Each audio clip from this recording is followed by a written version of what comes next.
Poor Sure. unfortunate souls. All right. So welcome. I have Michaela Rose with me today, joining me. Hi. And correct me if I'm wrong, you are a practicing astrologer. I am a practicing astrologer. I am a what most of you guys would call a witch, although I don't claim that title. I am someone who appreciates the universal wisdom and law from all religions, all sources of information, and I utilize them all, including astrology, tarot, the Bible, to enhance my life and my personal practice and personal relationship with God. Awesome. And that is all I share the same sentiments with the way that I see and use these tools because they're tools at the end of the day. Right. To help us become our better selves. And like I had shared previously when we first met and we did like our pre-call for our viewers and the people who are watching this is not to bring up an argument to defend astrology or defend these practices. These are just using these tools to basically describe the book.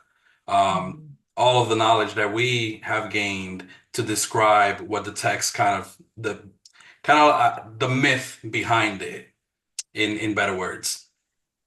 So I'm excited to hear what you have gathered um, since I sent you my notes. Yeah, so I was trying to narrow down, just some key astrological influences in the Bible. And I was just like, I can't because it's everywhere. And there's so many ways that, so I personally feel like the Bible in itself shows the seasons of life of human experience the same way that astrology does. And so I was really thinking, like, I know we talked before about how the Old Testament is Saturn and very Saturnian in nature. Of course, there's other influences in there, but I was like, okay, so what would the New Testament be? And so I was thinking about how, Saturn is the last physical planet that we can see with our naked eye. And so I was thinking about how the outer planets beyond Saturn are about spiritual transcendence and how the New Testament kind of ushers that in. Like Uranus is the bridge. I feel like Uranus is the bridge between like Saturn and Neptune, where it's like, okay, you've learned the rules to the game, you've learned the structure. Now you can question it and figure out how to break it and come to your own conclusion, which I feel brings in Neptune's like the Jesus compassion, grace, and then even kind of into Revelations with ending with Pluto and destruction and renewal. And so I wanted to know your perspective on that because I was just like, that's it. Like I feel like the outer planets very much shape our spiritual journey, whereas the inner planets, Sun to Mars, show us how we perceive that based on our spiritual transcendence. And so I feel like the personal planets throughout the Bible change, like the perceptions of the characters of the Bible change their perceptions based on their senses and this new information that comes as we go through the changes in the questioning of the law.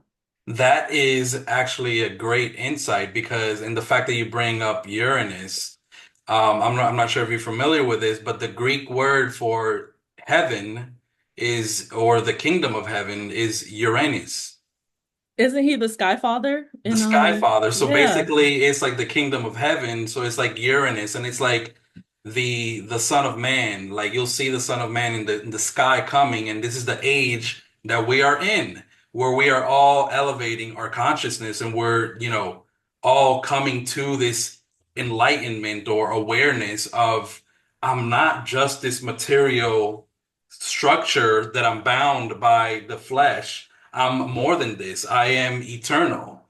So it's getting to that point beyond Saturn. And I wanted to go ahead and kind of go maybe we can go in order and start with the Old Testament and just start breaking the things apart that the Old Testament talks about. And there are some things on there that do point to a New Testament. Um, Specifically because if we as soon as we open up the book, God starts creating.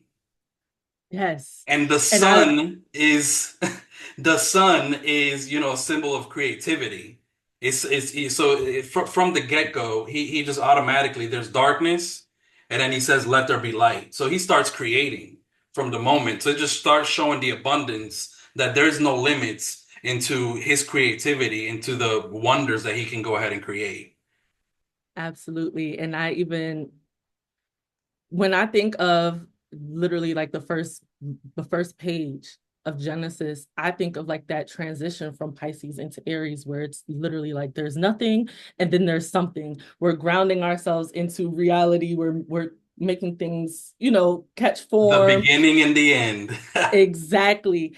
And I always think about that void space. Like when I'm starting something new, or when, there are times where I'm like, I don't know who I am. And it just kind of reminds me of, you can start wherever. Like there's always, as long as you have breath, you know, to me, the breath is God, but that's a whole nother story. But as long as you have breath and you have your two hands, like you can create as much as you want.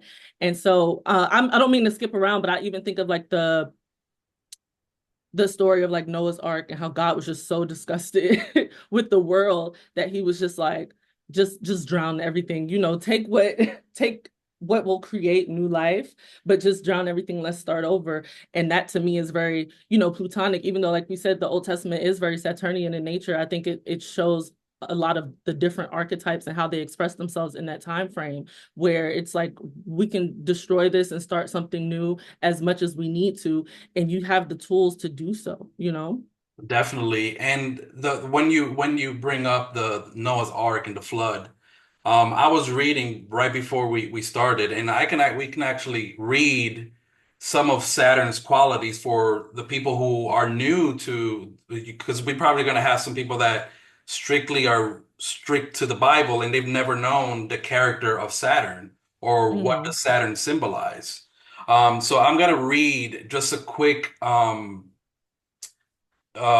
text from Valens and the way he describes Saturn, because I think that the way he describes it, I highlighted a couple of things on here also.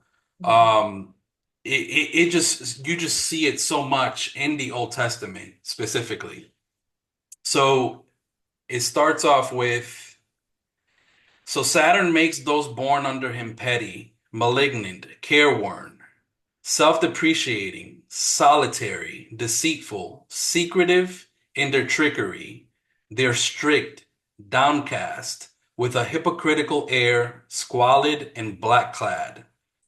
Importunate, sad-looking, miserable, with a nautical bent, plying waterside trades. Saturn also causes humblings, sluggishness, unemployment, obstacles in business, interminable lawsuits, subversion of business secrets, imprisonment, emphasis on the imprisonment. I want to go ahead and talk about that one. Chains, griefs, accusations, tears, bereavement, capture, captivity. Exposures of children. He makes serfs and farmers. Emphasis also on the farmers. I want to go ahead and touch on that, so remind me. Because of Yeah. its rule over the soil, and it causes men to be renters of property, tax farmers, and violent in action. He makes management of others' property and the fathership of others' children's. I'm not gonna read all of this on here, but I highlighted a couple other ones. Of the limbs of the body, he rules the legs and the knees. I'm going to touch on that. And then he makes bereavements and he causes violent death by water, Mm, the flood. mm, So I wanted to go ahead and kind of pick your brain a little bit on that. The first thing that stood out to me from this right here is the fact that he rules the land, or he rules soil. And what did mm. God use to To form create us man? dirt. He used dirt. And not only that, he just created a boundary, Hmm. limits. And then he automatically, as soon as he broke his command, or, transgressed and sinned, he makes him work that land. Mm-hmm. What makes him a farmer, a tender of the garden. Mm-hmm.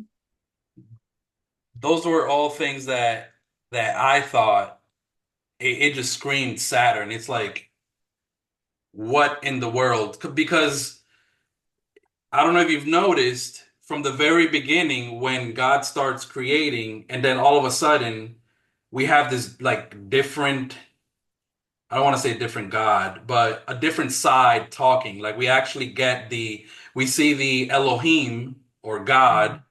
talking, and then we see Yahweh or Yahuwah, what many people call him many different names, but we start seeing that four-letter entity come into play Mm-hmm. and start talking. And I Mm-hmm. think that that's the Saturn side that starts speaking. What do you think? Why do you say that? Why do you say that? Well, I believe that because it's the Elohim, it's plural. And then Mm-hmm.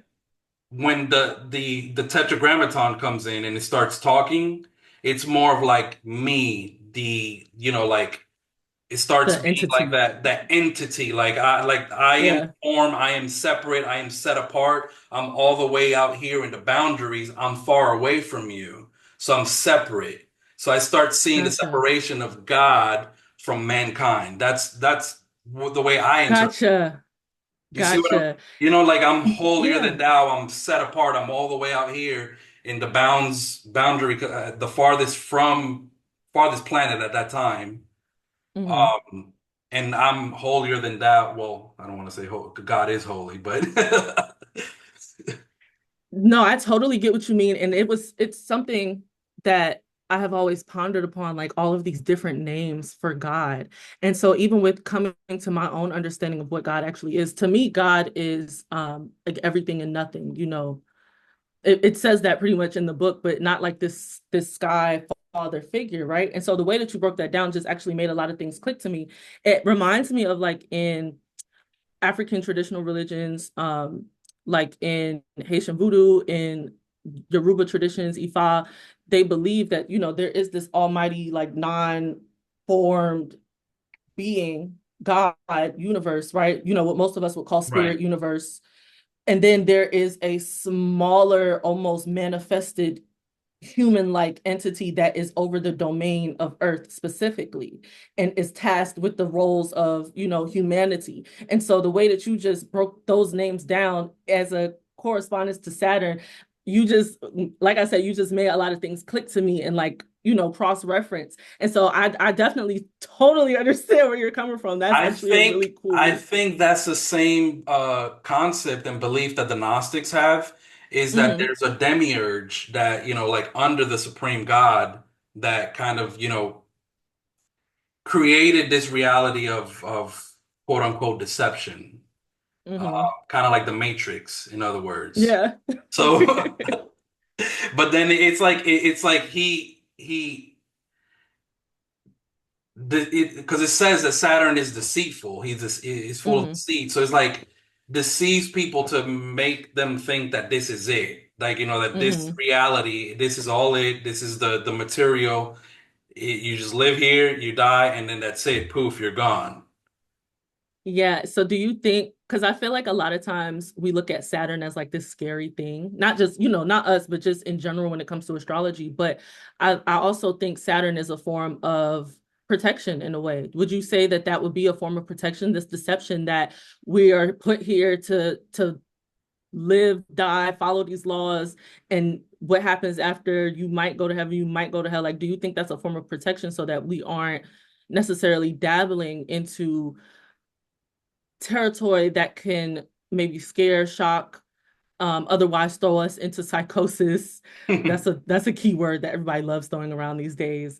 Do you think that when it comes to Saturn, um, it's like you have to learn this first. You have to, even if you don't understand who I am, you don't understand what you're doing here, as long as you learn these laws first and you follow these, the more you can learn within that structure, and that's what's going to give you the freedom to break it. But before you if you try to explore before you learn grounding, you're going to be out in the others. You understand what I'm saying? You got to learn how to walk before you run. Right. That's what I'm getting from what you're saying. And I don't see Saturn as this, bad and evil thing. Is it challenging? Definitely. Is it strict, and it's, heavy? It's a heavy planet. It weighs down on us. But I think it's because it wants the best from us. I And agree. and it wants to go ahead and kind of it sets these boundaries. It's like when I'm a parent, if I see my 2-year-old running around and she's gonna go ahead and stick a fork in the electrical outlet, I'm gonna go ahead and put a boundary and remove that fork from her hand Hmm. first, and then I'm gonna go ahead and tell her don't put that fork in the outlet. So I see Saturn that same way. He puts those restrictions and those challenges. It's not because he just wants to go ahead and do it. It's for our protection, how you said, but it's also to allow us to go ahead and learn and to grow and become the best version that we can. It's like a double-edged sword. We Hmm. cannot be successful unless we are challenged. Um, as a counterpart, if we see Jupiter, the yes man, he just allows you to go ahead and do everything. And blessings are good, but I feel like when you work hard for your blessings, it's much more rewarding. Um, Hmm. in the long run, which ties in with Saturn, how he gives us those rewards later on in life. It's not Hmm. like Jupiter just immediately, yes, green card, swipe, you got this, go shopping, don't worry about it. But Saturn, if let's use the story of Abraham and Sarah. So she was barren and she Hmm. couldn't have children. And many years went by, many, many years. And Saturn is known as for having been Father making time. father time, but also he makes barren women. Oh, gotcha. And not only that, but by the time they get to like 90, 100 years old, they finally get children. And now, is the story real? But is it an allegory? I think that's a perfect example of how Saturn rewards much later on in life once we Hmm. are older. Well, what are your Yeah. thoughts on that? So I love that you paired up Jupiter and Saturn because I always feel like that's like the dynamic duo. Like, yes, you can have all of this abundance, you can get all of this expansion, but you have to show me that you know what to do with it, you know? And so I feel like even referencing that story, who knows if she would have been a good mother before, Right. before that age. And so I think when it comes to even Saturnian, like Saturn releasing the bounds off of you, I think it really just depends on your commitment to self-mastery and growth and structure and self-discipline. And so, the faster, or I'm not going to say the faster, but well, yeah, I can say the faster you pick up these the laws that Saturn's trying to teach you, the faster you can show Saturn that you're responsible. And then it's like Jupiter can continue to expand as much as he wants to, and you now know how to handle it. It's like when people are trying to manifest things, they're trying to manifest a house and they're impatient. And they're like, oh, it's not manifesting. It's not manifesting. Well, do you know how to handle a household? If you snap and you got that house tomorrow, you will probably lose it or go in debt or something crazy could happen Right. because you never took the time out to actually, create the structure for you um to get in position to receive that blessing. And so like I said, I love that you paired them together because I definitely think it also ties back to like Saturn being protection. Like, yeah, I'm not trying to be a hard parent on you. And even with like your example of your children, like if you can show me you know how to use this fork responsibly, I will give you this fork. Just don't But stick it in the until outlet. then, exactly. But until then, it's spoons and and sippy cups for you, little boy, because you haven't showed me that you're responsible. And so I very much think that's Saturn's role. And even I'm even thinking about Saturn, how Saturn shows up in my own natal chart, where when I face resistance, um, the first thing that you want to do is shut down or be like, oh, this isn't for me. But when it's actually a conscious decision for me to be like, you know what, let me tackle this, let me face this head on. That's when I'm like, okay, my blessings are coming. So every time I face frustrations, I'm like, okay, how can I remediate this Saturn? How can I I, appease him? I think that ties into what I just read here, where it says that Saturn causes humblings. So he causes you Yes. to humble yourself. Because it's like, like we get up and we want to go ahead and start running and, get on this, fast track. But then he's like, nah, you're going to sit back down. And I'm going to sit. Right. So it's like he Right. checks us. So it's like, who do you think you are? Like you can't just, And we you don't know more than me. I know way exact more than you. I have way more exactly. wisdom than you. I have primordial wisdom. You have no idea what I have set out for you, the blessings that I'm holding behind this boundary. If you just sit down and listen to me. And that's an amazing point right there because wisdom, that's the thing that comes with age. So it's like, how are you gonna go ahead and tell somebody that's lived 100 years something? I mean, it's not to take it away that young people can't teach older people, but it says that age, comes with wisdom. And Mhm. that's one of the things that I see of the God, that how he's portrayed in the Old Testament is he knows what's best for them, Mhm. for the Israelites, and it's kind of like he throws them into these circumstances where I'm gonna reward you. I'm gonna go ahead and give you the promised land, but you keep on doing the same things. You keep on not listening to me, and you keep on putting yourself in captivity. It's not me putting you in captivity, it's you by your actions. And that's why they Right. ended up being in Egypt, in being in captivity, and they were complaining about how they wanted to go back to Egypt once they were free, because they thought that that's what benefited them, because they don't a lot of the times we don't really see that we are in those chains, in those restrictions, in those what's coming to my mind is a devil card. Mhm. We don't see that we are in those chains that are holding us bound to our carnal nature. And nobody's keeping you here. The fact that you brought up the devil card in the tarot, I reference that so often because if you look at it, the chains aren't connected to anything. Like the devil is not holding these chains, but they're happy being there because that's all that they know, you know? Right. So it's like those material, it goes back to the material nature. Hmm. Like, I see Egypt not as, I mean, Egypt does exist, we know that, but I see Egypt more as a Right. symbolic sense of, the lower carnal nature of Hmm. mankind is being in Egypt. That's how I take it. Um, I agree. and when we mentioning the devil card, um, because I feel like, let's say Christianity has turned this little red devil with a pitchfork. Right. Well, the pitchfork, what is a pitchfork used for? For farming. Hmm. So it's represent, like when I see it, I think of Saturn because he rules farming. He rules, the hard work that farmers have to go ahead and do to till the soil. So even through Christianity, how the devil has, I don't know what kind of image they gave him back in the day, the adversary, but Right. as how he has transformed with the devil with the pitchfork is like it's just another symbol of Saturn. Absolutely. These very carnal desires and these things that are holding you hostage that are you don't even realize there's so much more, there's so much higher if you just listen to I guess it's like one of those like angel devil moments where it's like you can listen to the earth and what you think is right and you can follow your own laws and create your own laws or you can listen to these divine laws that I'm trying to share with you.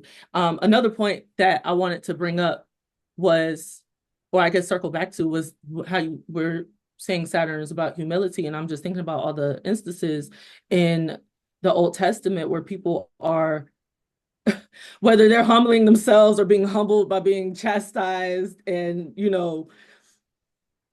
throwing stones at the, it just shows how much people were also like I don't want to. Do I want to say like taking on the role of God, or thinking You reference like being hypocritical and stuff like that's. It shows all throughout the Old Testament where people are they love to cast stones and they love to condemn people. Um, So I would love if you like even expand a little bit more That on like part, your perspective of that. well, the fact that you just said cast stones, Mm-hmm. one of the parts where it says right here where Valens touches on those, that's one of the elements that Saturn rules is Mm. stone, lead, and wood. So it's like You casting got to stone. send me this. You got to send me this, what you're So looking this at. is it's amazing because it's just so many things that like Hmm. that and it's not just Saturn in the Old Testament, but this is to me this is what really stands out the most, the character of Hmm. God, because we see a shift or a change once we get into the New Testament. We start Hmm. seeing a merciful God that's, grace and it's pushing love and it's not telling you to, stone your neighbor. So it's like what are we dealing with here? But it's the multi God. We cannot just put God in a box to just being Right. one certain way, and that's what I feel Yeah. like that in our carnal human mind, what we have done with God is just put him in this little box and think that he's just this way. In your video that you made in regards to Job, which I loved, um, it's like Satan or the devil had to go and get permission, like you said, from Hmm. God to be able to do what he wanted to go ahead and do. So it's like everything comes to his table for his signature and his sign Hmm. off. It cannot be done or approved without his consent. Absolutely. And I even going back to not putting God in a box, I feel like the evolution of God that we see in the Bible is an example of how God continues to evolve and experience himself, using the pronoun he loosely, right? But experiences himself constantly. And so I even think of just the archetypes of astrology, the archetypes of the planets, where the archetypes of us, like if I'm God experiencing himself, then I'm also a reflection. I'm a micro condensed version of God of this moment. And so how can we put something almighty in a box when I also have the ability to show these different qualities of myself? You know, they're still godly. Like It I'm still able to show up as someone who, like, if God was allowed to destroy the world and to be angry and to but also be compassionate and also be loving, why am I not allowed to also experience this wide range of emotions, of faces? You know what I mean? Like how we right. can we're walking in the flesh. And so it's not even that God is like contradicting itself, because I feel like that's a lot of people's issue with the Bible in itself, right? It's more so like, no, we can change. The concept of God can change. The concept of how God expresses itself, it goes with the times. I guess is how I can summarize what I'm trying to say. And so even us as archetypes of the Most High, we are here as a pinnacle to help the change along. You know what I mean? And we're here to also be a like you said, a reflection of God, of the Most High. As you were speaking, that what and because a lot of people they think it's a fine line where you say that you are God. Well, it's not that you're saying you are God or I'm saying I'm God. It's just I'm a little representative of the Almighty. I think Mm-hmm. when Jesus or Yeshua, when he was telling his disciples, "Oh, in prison you came to see me, hungry and you fed me," and you know which verse I'm talking about? Mm-hmm. Well, and then his disciples were like, "When did we do these things for you?" And he said, "When you did it to the least of these, meaning Mm-hmm. when you did it to anybody, like if I go ahead and I offer you a glass of water, or I give you some food and I feed you, or I see somebody out in the street and I go ahead and help them, when I do it to them, it's like I'm doing it to God, because Yes. in a sense they are a image of God, and everybody that I have an interaction with, even if they rub me the wrong way, I still see God in them because it's just Mm-hmm. God in made flesh, just exactly how Jesus Yes. said.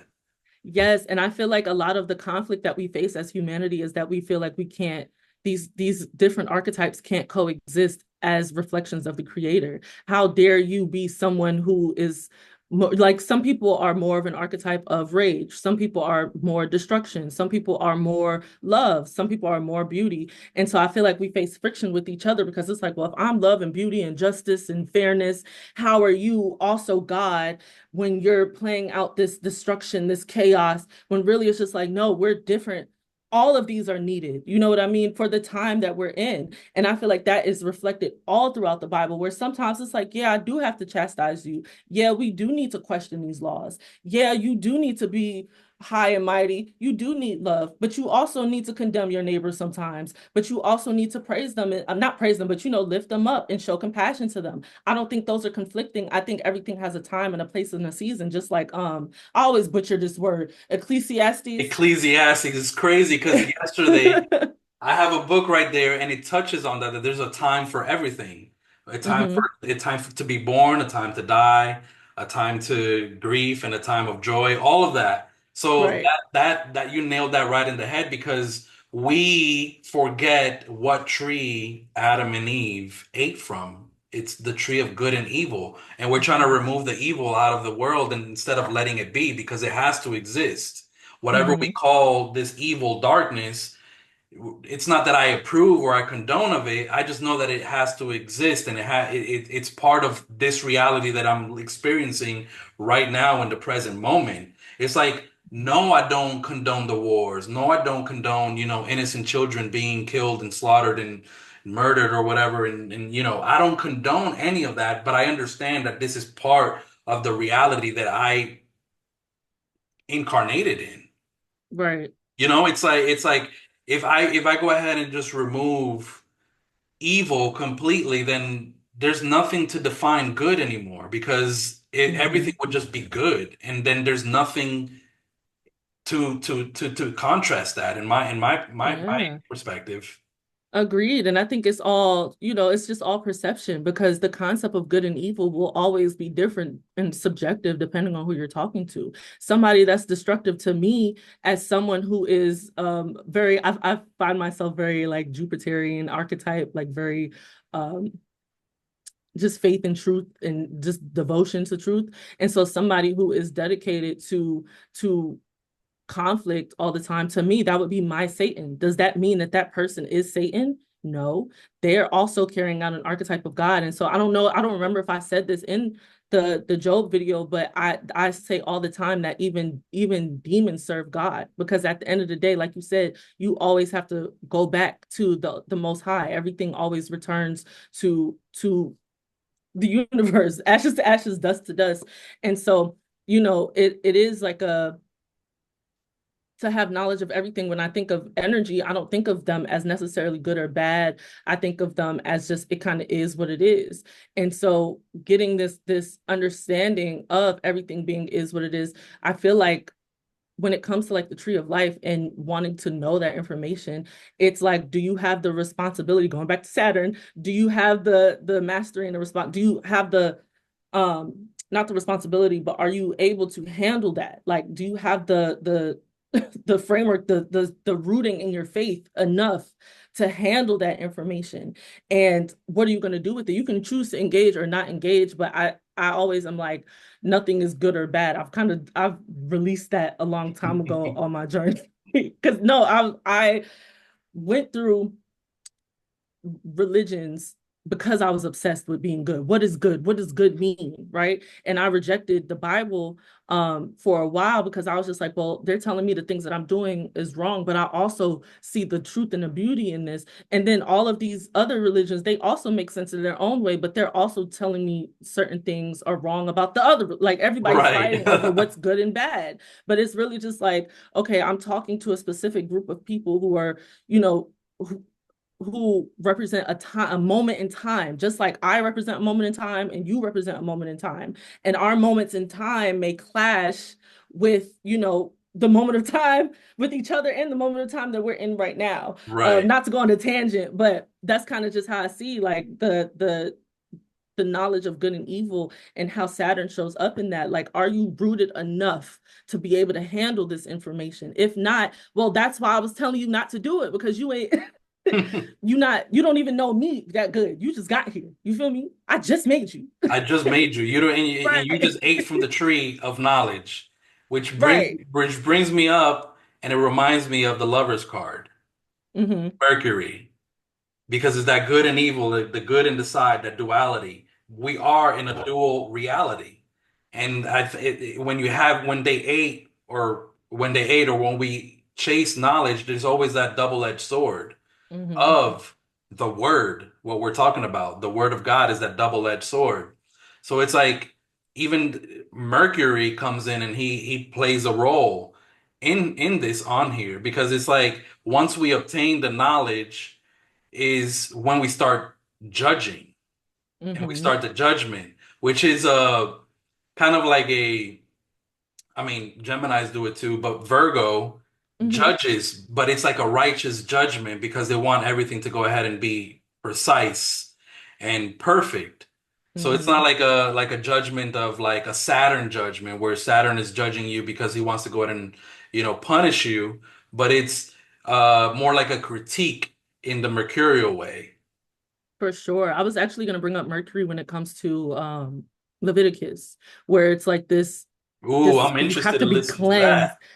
You just got to be clean, you got to be holy. This is how you are this way. If you don't do these things, if you Wow. don't act in this way, you are not whole, you're not clean. I can't be around you. I can't touch you. I'm disgusted. As a Virgo You rising, just I nailed it in understand. the head. Wow. I didn't think about that one.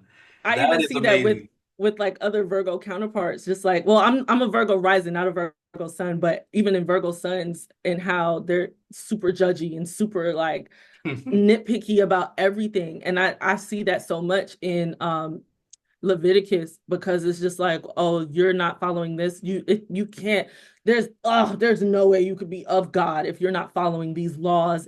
This You're not worshiping in this way. You're not grounding your faith in these rituals and these routines. You're not showing your love for God in this structured kind of way that Virgo Pisces opposition, where it's like, Right. yeah, we have this faith, but your faith needs to show up in this way. It's not showing up in this way. Oh, You're not wearing your we can't fool with you. tassels.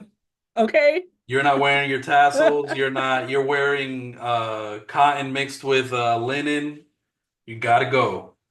Right. That is a very I didn't even think about that, the Levitical laws and how it's like a symbol of purity. But we don't we when we are ignorant or we don't have the understanding, we see it as a bad thing Mm-hmm. or as too many rules and too many regulations, but it's that purification and that purity aspect from Virgo that, it's not virgin as in, an undefiled maiden woman, but I Mm-hmm. see it more as a purity as in clean, like how you're referring to it, more as if as of like not defiled or Mm-hmm. clouded, or it's like the ability to be able to see clearly is the way that I see Yes. it. Absolutely. And I even that just kind of goes back to my original hypothesis where, these books they show these overarching themes of moving from Saturn into the outer planets. But as you said, our perception continues to change. That's the inner planets, like our how we see our reality, how we interact with our reality, our senses, the way that we engage with the world. It's it's ignorant in a sense when we're in the Saturnian era where, okay, under the guise of these rules, this is how I perceive the world. And then Jesus comes and is breaking those rules and is changing how we show up for our neighbor and how we love the world and how we show our expression of love for God. And we're like, wow, our inner planets, our sun, our perception, our identity, our passion, our love, it shows up differently the more that Jesus shares his teachings. And I love the way you shared that because I didn't even think about it that way. So the book in a sense, and I've got one here with me, in a sense, if the Old Testament is, Saturn, it progresses and it ends with the sun, which is the opposition. If we're talking about Mm-hmm. astrology, We are you familiar with the thema mundi? Mm-mm. So the thema mundi is where the aspects kind of came to be, and then Hmm. Saturn and the Sun, they are opposite each other. So in Saturn also, Makes sense. and Yeah, in that makes sense with the even how they say like Saturn was the original sun. exactly. And then Yeah. it also, I think in the New Testament, it touches on how there was a war in heaven.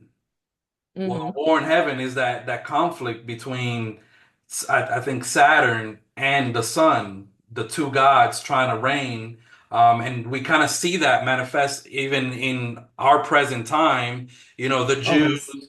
versus the Christians. So it's like the Jews look at the Christians as idolaters because they think that Hmm. they're idolizing, Jesus, but they just don't understand that that's just the different side of God. Um, Hmm. it's not and then the Christians kind of go ahead and go at the Jews because of all the laws and all the regulations, and I want to eat my bacon, and you're telling me I can't do that. So I And what see you this. mean that's not the Messiah? So I kind of see that war that it speaks Hmm. about, the war of in heaven, still manifesting to this day. It's like Yeah. the bickering, the back and forth, like my God is the true God and your God is the false God. Um, but even back to going back to Mercury, the fact that this is a book, and Hmm. it's the word of God. So Mercury is also the messenger for the gods. And it's how we have this in writing, and it's caused so much I mean, I use it as a self-development tool, Same. but it causes so much arguments between people and so Right. much bickering. And then I wanted to go ahead and ask you, because last time we talked, um, we kind of played with the idea that the Bible in itself could be a Virgo rising, but I started kind of thinking. What are your thoughts? Because then that makes Gemini the midheaven, and I don't really see the Gemini midheaven in the Bible. So I started playing a little bit with it, and I started kind of turning the wheel. And what do you think about the Bible being a Sagittarian rising? I can definitely see I can definitely see a Sagittarian rising because of its all the philosophy, and I even can see so I can see both only because the seventh house, I'm thinking of the 10th house and the seventh house, right? Where the Right, seventh house is kind of like us in the context of other people, how people perceive it, but the 10th house is um your public reputation. And right. I think it can play Virgo, into both.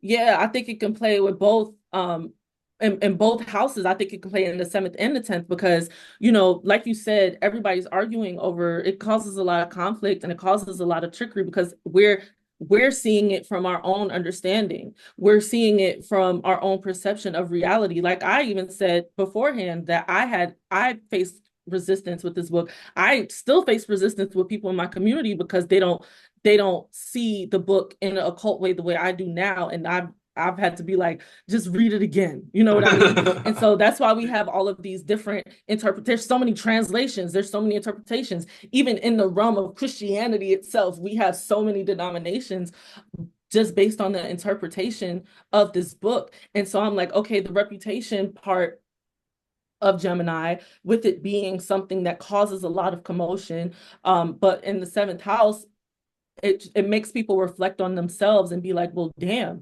am I living am I living in a holy way? Am I living in a righteous way? Well, is this something that I should take on as my own law? Is this something I should engage with? It makes people question. And so I really can see both.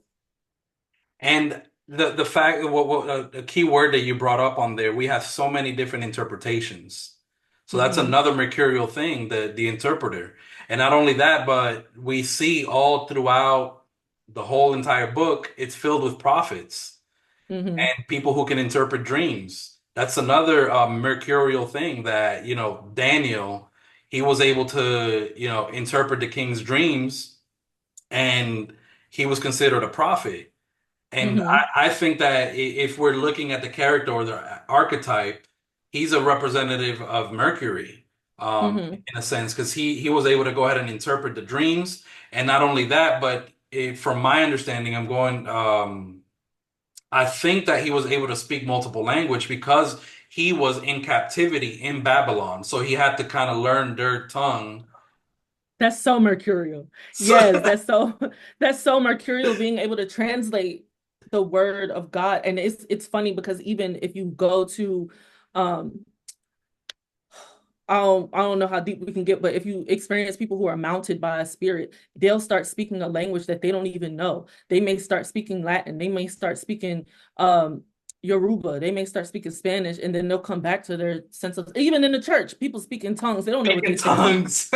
Yeah. And Yeah. that's so mercurial where it's like we're able to translate and funnel this wisdom through the lens of Mercury. And I even see, okay, so now I'm kind of like maybe it is Sagittarius rising because you have all of this truth and this wisdom and this philosophy that is the identity of the Bible. But when people are trying to take that and make it make sense to them in their world and their life. And I think that very much represents the balance between Jupiter and Mercury, because how is something as simple as language, we speak in English at that, a very watered down Or not discombobulation. not even that, but the Tower of Babel. The fact that the Hmm. languages, everything was just confused. So it's just Yeah, the ability. And to touch on that a little bit, now that I bring it up, it it just makes me think because in the Tower of Babel, it says that God came down and he confused their languages. And Mercury tends to contradict itself a lot, hmm, especially in Gemini. You can see that where they're kind of, we're kind of considered wishy-washy. Well, in the New Testament, it says that God is not the author of confusion. hmm, But in the Old Testament, he just confused their languages. So hmm. it's that dual contradicting nature that the book Yeah, has in there. And I just think it's filled not only with Saturn, which we've already touched on, Mercury, but I think that even Venus and Mars, they all come out through the entire book. Um, absolutely. Even for just down to instance, leadership with definitely. Mars. And even the story of Esau and Jacob. Oh yeah, I love that one. Think of Esau. It says that he was a hunter, and like he was a man of the field. So he murdered animals. So he was basically he dealt with blood. To me, Hmm. that screams Mars. For sure. And then it even says that when he was born, he was red all over. Yeah. So it's like Mars is red all over, and then we have a text over here telling me describing a hunter, a man of the field that kills and is aggressive and does all of these things. So it's like that's describing Mars. And then when I sit back and I think of the counterpart, Venus, it makes me think of Jacob because it says that he was a soft man. So Hmm. Venus, I think it represents like that, soft, gentle beauty, that harmony that we try to go ahead and see and that we try to experience through our senses and our pleasures. Um, in that same story where where Jacob puts on the goat skin Hmm. and then he goes in and he tries to deceive his father. The moral of the story that I got from that is that with, let's say, Jacob, let's say he does represent Venus, and Venus representing our senses and our pleasures, he deceived his father through the senses. Because basically Hmm. he tried to touch his arms and he felt like his like Esau, but it wasn't him. He heard his voice, so the hearing sense, and he knew it didn't sound like him, but he still kind of like was a see. So the moral of that story, what I take is that our senses, they can deceive us. Like For even sure. today, AI, we don't know if what we're seeing through our phone screens is legit because of artificial intelligence. Right. And I even think of just how Venus falls in Scorpio, right? And so Scorpio is like our lower, our genitals. And so even just the fact that our senses can be deceived, like the way you say that makes me think of how our senses can be deceived by what our body wants to do and how that Right. can also lead us into falling into sin.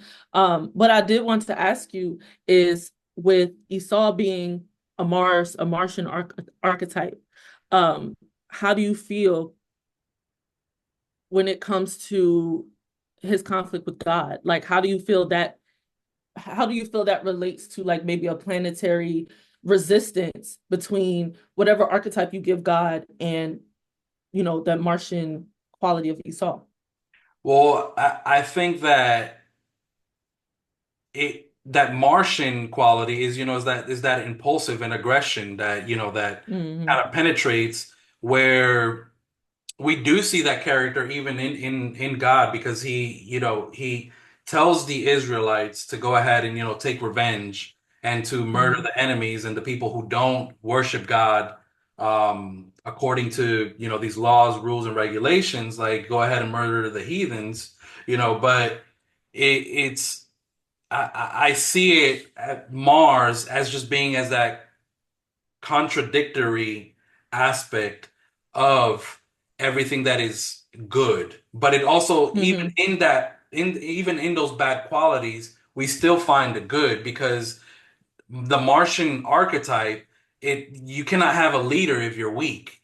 You Right. cannot have somebody lead an army if they're soft. You cannot have somebody in charge of however many people were in Israel, or through the 12 tribes. You got to have somebody who has authority. And that makes me think of the governor in the tarot card, not the emperor. Uh-huh. It's kind of like the governor. That's what it makes me think of. I wonder if it's okay. So when it comes to Esau, do you feel like it's the misuse of those Martian qualities that because God hated Esau, you know what I mean? So that's Right, why I was asking you that, where it's like, okay, he loved Jacob, but he was like, I don't fuck with that nigga Esau. Excuse my right. language. That's why I was asking you, like, okay, so what is it about this Martian quality that we can also learn from and pull from to even enhance our astrology studies? Where is it this misplaced Martian anger, this misplaced um projection of energy, and how could we have like fine how could he have fine-tuned that? Well, I think the fact that they're both intertwined with Esau and Hmm. Jacob, it just shows the war and the opposition that we battle with our passions, and with when we seek the pleasures, because they both, like Mars, rule sex, and like it Yeah. rules Scorpio, and it rules our private parts, our sex organs. So it's like when we seek our passions and we seek our desires and we seek to go ahead and kind of for that pleasure, we kind of go ahead and stray from God, because both of those combined, they lead us astray. They lead us Yeah. away from, you know, communing with God. Because Hmm. and I think it all, I mean, if we're gonna get, deep with it, it's hormonal in a sense, because when you first meet, somebody that you like, your match, or your a partner, at the beginning stages is like you're going crazy over this other person. You can't stop thinking about them. You want to just rush into these things. But God, which for me it represents, that we're back to that Saturnian archetype. He wants us to slow down, because Hmm. Saturn is like, like, nah, I want us to go ahead and take our time to go ahead and do these things. But Mars, So yeah. So like you brought up the Emperor card, and you know how the Emperor is an Aries card. And so I always am like, this is Aries at its, like, I always think this is the Saturnian Aries. Like, this is Aries at its highest, most mature expression, where it has the wisdom, it knows how to direct its energy, it knows how to direct its impulse. And so I'm just thinking of like this resistance between Jacob and Esau, and it's like, okay, because you were not utilizing your energy to lead the kingdom of God, right? That's Right. why I dislike you. You're not in that emperor vibe. You in a carnal, very destructive kind of vibe, a low vibrational version of Mars. Well, if you think about it, like going back to the thought of, God is holy, and then Hmm. Mars, kind of representing that lower nature, or the lower part of our body, is like God. When I think of God, I think about, the crown part of our Hmm. bodies. And then it's like Esau went contrary to what God ordained. Like he Hmm. purposely he went for the women that he told him not to go ahead and marry or to be with. So it's kind of shows like kind of like that careless nature. And Hmm. some people were like they don't really care and they just go ahead and They act on their screw desires screw quickly whatever without comes in the, their way, and like yeah. they don't really like they don't have any boundaries. No Saturn influence. Yes. Yes. Okay, I love that. I love that. Um, Did you I'm want trying to to go think there's ahead some, and touch on? I feel like we've touched on the Old Testament a lot. I did want to bring up one other thing yeah. in the Old Testament that just as we were talking, the story of Joseph. Hmm. I feel like it's a very Saturnian archetype Hmm. because he was sold into captivity. And like even I think even and I'm just going off based off of memory, even the Hmm. ages that it mentions, I think when he reached that teenage years, like I think like 14, 15 years old, is when he was sold into captivity. Well, around that age is when we face our Saturn opposition. Yes. So I thought that was it just blew my mind. And then when he finally, he makes it into Egypt, um what I would the text that was reading earlier, it touches on that Saturn rewards you and allows you to take care of other people's land. So Pharaoh in Egypt put him in charge, basically made him a governor. So it's like Hmm. you went through all of this hard, difficult life. Your brothers sold you. They wanted to go ahead and kill you, and you went through all of this just to be rewarded and be at the top of the food chain. Yeah. And that's something that I feel even with Jesus, like he went through a lot of stuff growing up. There were a lot of hardships that he faced. And it just brings me back to just saying like this is the human experience, that just because everybody goes through hardships, but this is here for your maturation. This is not something that is like, for you to give up, to stop, to forget that you have a purpose here. No, I had to put you through this purpose, this hardship, this heartbreak. I'm even thinking of like the Three of Swords, where it is this I think that's Libra too, so Saturn in Libra, where we're like bound to these, I guess, contracts, I could say, for lack of a better term, these experiences that we have to go through in order for us to evolve from them, to grow from them, to show us that this is not, there's more than this. There's something out at the other end of this if I just hold on and if I just ground myself in my faith. Definitely. And even when you brought up Saturn in Libra, it's like always seeking, like, we tend to forget that everything in that, I mean, the tarot keeps on popping up in my head, but the Wheel of Fortune, like everything is Yeah. in balance, and Hmm. everything is in harmony, and we don't see it that way. We think that everything is in chaos. And it ties back to our perception. To touch on a little bit on the New Testament and Jesus, I wanted to kind of go ahead and talk, end our discussion or our talk with Jesus and his with the Son, because I Hmm. feel like we haven't given the sun enough praise and worship, which is what the sun likes. That's what Leos um, crave, in a sense. Would you agree? Absolutely.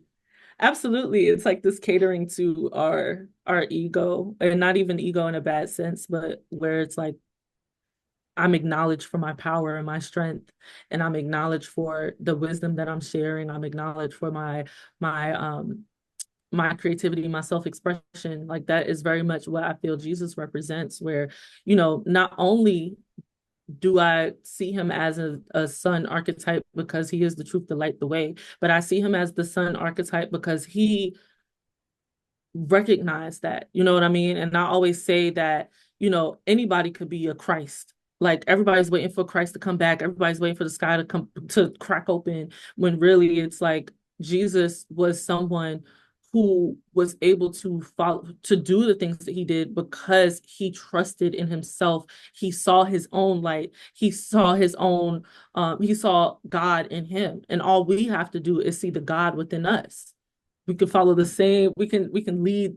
It may not be the entire, well, it wasn't the entire world for him back then, but we may not lead everybody, but we can lead a specific group of people who need us, the people who are willing to listen to our messages. And I feel like that's very Sun Leo like, where it's like I'm not performing for the world. I'm on my stage for my audience, and my audience will follow me. And that is enough. I don't need, y'all can call me crazy. Y'all can crucify me. I'm going to rise again because these people believe in my message, and that's going to carry on forever, whether I'm here or not. And so even with like the resurrection, I always saw that as like more metaphorical, where, we've been uplifted because, like I said, this message that I believe in, this dream, um, but I I lost my train of thought. Pretty much like when you believe in the message that God has given to you, or whatever title you want to give God, you are able to spark a change in the masses the same way that Jesus did. And so I think when he says like I am the truth, the way, the light, I think it's like listen to your heart, listen to the sun, that's Right. within you. And that's always going to be the truth, the light, not outside sources, because they're always going to crucify you. They're always going to, it's different. You know what I mean? You're questioning things, you're changing the way of how we know and what we know, how we know to live. Of course people are going to think you're crazy, but the spark that you believed in with yourself, the archetype of God that you are here to represent, carry that out, and you can embrace your Christ consciousness. You can lead people to salvation if that's what you know to be true in your heart. And that ties into the what you're what all I keep on hearing as you're talking is, the sun representing our authentic self, being Mm-hmm. true to God, in a sense, the God within us. Is like being, not being, when he said, not to hide your light or put it under your bed, but to put it on your nightstand, or you put it at the top of the hill, because your light is meant to be seen by everybody else, everybody in the world. It's not meant to be hidden.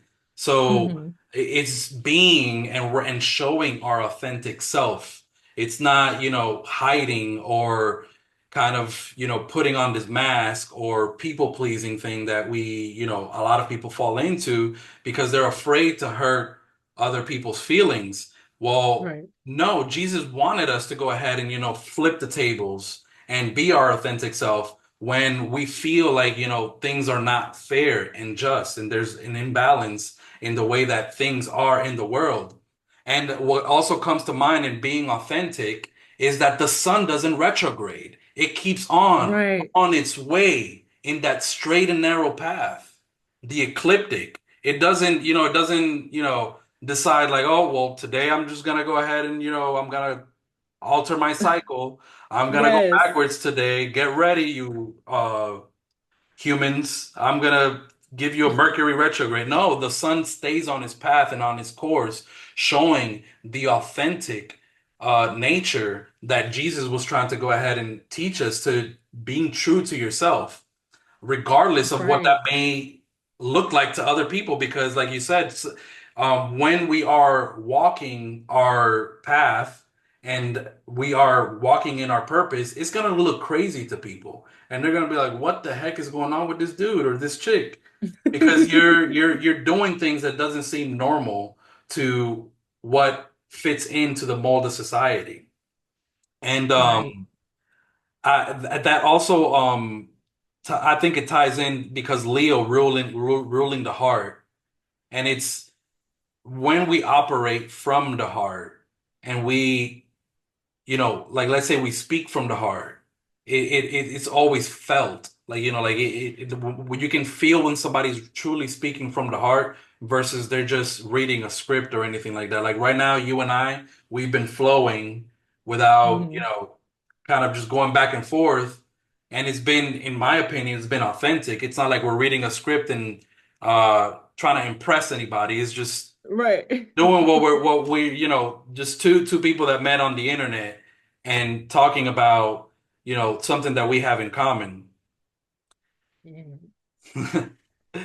All right, well, we are at the hour here. I'm Did you like, have anything else? we could keep running. Like I'm really enjoying this conversation. Of course, you could if you want to stop, we could stop, but I'm just always I have way more stuff here. If you want it, I can keep going because I yeah, I feel let's like I vibe. didn't give Jesus enough light. Yeah, let's vibe. Let's vibe. Let's vibe. No, because I'm just thinking of like, okay, so even going back to okay, Saturn was the Old Testament. Now we have Jesus coming in, shaking shit up. This is not lawful. I'm like, I feel like he comes in a very like Uranian kind of way. And then this his Neptunian teachings of like compassion. And then even okay, so I want to touch on I guess Revelations, right? Because Revelations is always one of those books that's scary in a way, but also like empowering. Um, I love the Book of it's like, Revelations because I don't yeah, see it in the spooky end of the world type of way. yeah. I think it shows like a regeneration. And so that's why I was saying I think it ends. I think the Bible shifts from um here's your earthly laws into here's the transcendence of the soul, moving into Uranus, Neptune, and Pluto. And then like it shows destruction, regeneration. Oh, I'm gonna come back. I'm gonna establish a new heaven on earth, or heaven and earth. I think that is very like scorpionic, plutonic, where it's like, no, this is not necessarily destruction just for the sake of chaos. This is destruction for the sake of us creating a new life, for us to create a different era of peace. And I think even like I think it's so important to even discuss for right now because we see so much going on in the world. And I even sometimes when I'm looking at the transits for next year, I find myself concerned because I'm like, I don't know, there's a lot of civil war, civil unrest going on and the transits for next year. What do we root ourselves in? And that's what I always have to come back to. Like, first of all, time is cyclical. Like it's never going to I don't feel like the world is gonna end ever. Like I'm like the earth will pluck us off one by one before it ends. And so I always have to remind myself to, first of all, ground myself back in my spirit. It's not going to end. This is something that has to be done for us to establish a new era of peace. Does that mean there's going to be peace forever? No, because it's going to people are going to keep having conflict. People are going to come back in that stage of creation and then moving into their Saturn era where they have to learn what their perception is before they can break through it. So there's always going to be somebody beneath you, that's going to be at odds with the way that the earth is moving. And I even think of like, I'm going on a tangent here, but I'm even Go thinking of like on, people go who on. are like how our older generations are always like disgusted with new generations or like oh you kids with your technology. Like I always think of like that kind of context where it makes people uncomfortable and then they are like, oh, it's the end of the world, oh, Jesus is coming back, because it's just so different that it breaks their perception. Or even like on psychedelics where people are like so it breaks their cognitive dissonance and Right. now they're just like they may go crazy. And I feel like that even circles back to like this is why you need some kind of structure and understanding first before you are now able to break through and see all of these the prophecy that is about to take place, because it can really blow your mind. It can really change your entire reality. Are you ready for that? Your reality needs to be changed. You know, like that's what Pluto is here to do. I'm not trying to ruin your world so you can go crazy. You might, if that's how you take that energy based on your Right. perception, but I'm trying to break you through this perception that you have so that you can reach the next phase of your power, which is also Pluto. I feel like people forget a lot that Pluto is also power. And so yeah, just to circle back to Revelations, I think it reminds us that, you know, it's not going to end. It's something that is for us to embrace this next cycle and figure out, okay, what are we willing to take with us and what are we willing to leave behind? Reminds me of like the tower card. I know we keep talking about the tarot, but that's how my brain works too. So like it I reminds me of the tower where it's like you're not we're rebuilding on a stronger foundation. It doesn't destroy anything that doesn't already have a crack in it. It's something that we can rebuild now that we have more knowledge. and then what comes after the tower card? The ooh, tower, is it temperance or the star? The star. Yes. So the star comes after, and I see that more as like, like the hope. Hmm. The Remember what you're doing this for. exactly. And when I as I was listening to you talk about Revelation, even the word itself, revelation, is just something being revealed. Like the veil is being Mm, removed. So we're coming to see who we really are. But in order for us to see that and to see the reality of the world and the truth of what, this existence and everything that we're currently in the present moment is like our reality is being completely destroyed. yeah. And it's like when you bring up Pluto, I kept on hearing the word transmutation because Hmm. we're going through that process of the earth needs to be purified. And if the earth needs to be purified, then we need to be purified. And I don't know if you've ever gone on a fast or I if do Ramadan every year, and every year I'm like, oh God, but I see the benefits so much after I'm done, but I'm it just like, this is a lot. purifies you. So it's like, it's a Yes. cleanse, and you're like completely cleansing yourself and you're purging yourself of the toxins and everything. It's like you're ridding yourself. And like we see it from that perspective, but then this needs to happen as a whole, as a collective. Like Mm, we've reached a point where the tables have been kind of like, like it's weighing too much on one side where we need to go ahead and kick it back into harmony. And it's not yes. us who's gonna go ahead and do it. It's just God is gonna go ahead and do what I mean, a lot of people, they shut it down like, oh, screw your book and screw the prophecies and all that. But the scripture says to watch and be watchful, and to also to be able to discern the symbols and the signs that we see in the heavens. It's like you're Hmm. seeing what's getting ready to happen next year. Like for me, that Saturn Neptune conjunction that's coming up, I I I'm like I don't know what's gonna go ahead and happen because the Yeah. way I interpret that is Neptune when it comes close to Saturn is completely melting away the structure of the reality that we have been living in. Yes. And not only that, but it's Yeah. going to go ahead and do it through frustration and it's going to happen quick. Like we're not going to know, it's like when Jesus said that he's going to come like lightning from east and the west. That's like, we're just going to wake up and our world is going to be like, what in the world just Yes. happened? Yes. And then so the North Node also shifts into Pisces too next year. And so I even look at that as like this um that I look at that Saturn Neptune conjunction. I also look at the Pisces North Node where all of our spiritual values, everything kind of just gets dissolved and shattered and it Right. collapses at one time. And then that in itself can cause fear. It can cause that civil unrest that I was referencing.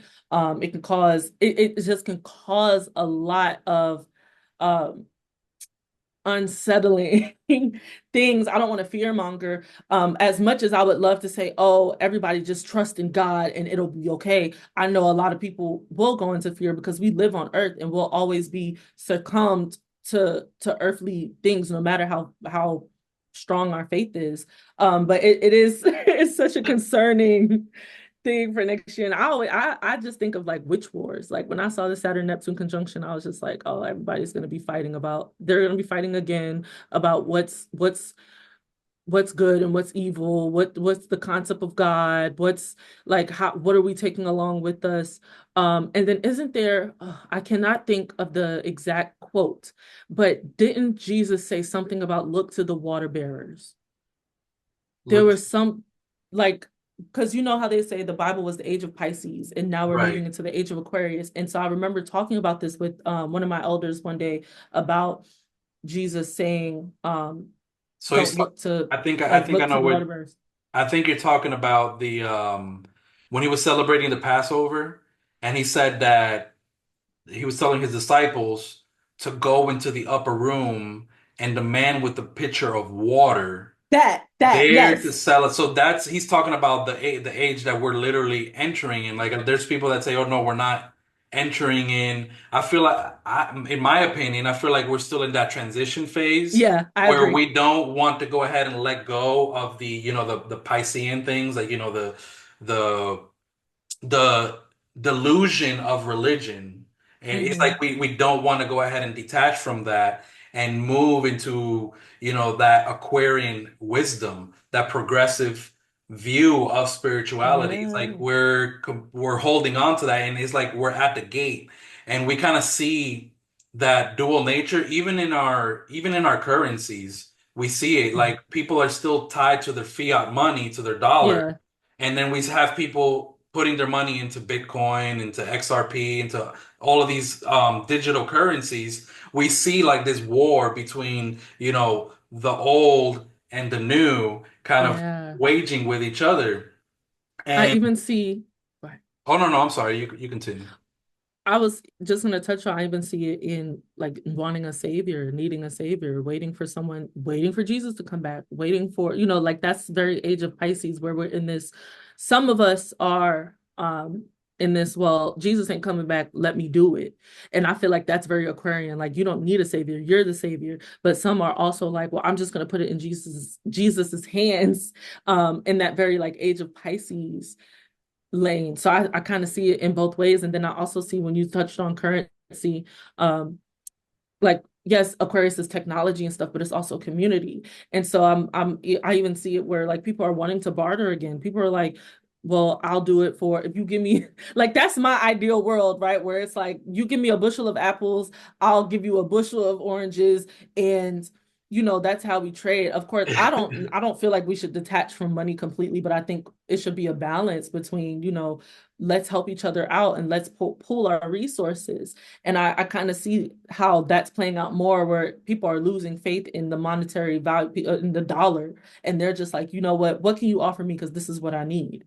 Definitely, and to touch on that, like it just reminded me because I've done astrology readings for like let's say a friend of mine, she's a herbalist and she just sent Mm-hmm. me a package of herbs and stuff. So it's like I did the reading and Right. she gave me herbs. So it's like I see that, like that trade and barter of community. And a lot of people are, going in on land and starting more Yeah. communities where there's people that are learning more how to garden and kind of depend on themselves versus Mm-hmm. depending on the system, which is also an Aquarian thing because I feel like Capricorn, the difference between those two Saturn rule signs is Capricorn is the establishment, the government, and in Aquarius is where the people, we kind of go ahead and say, fuck this shit.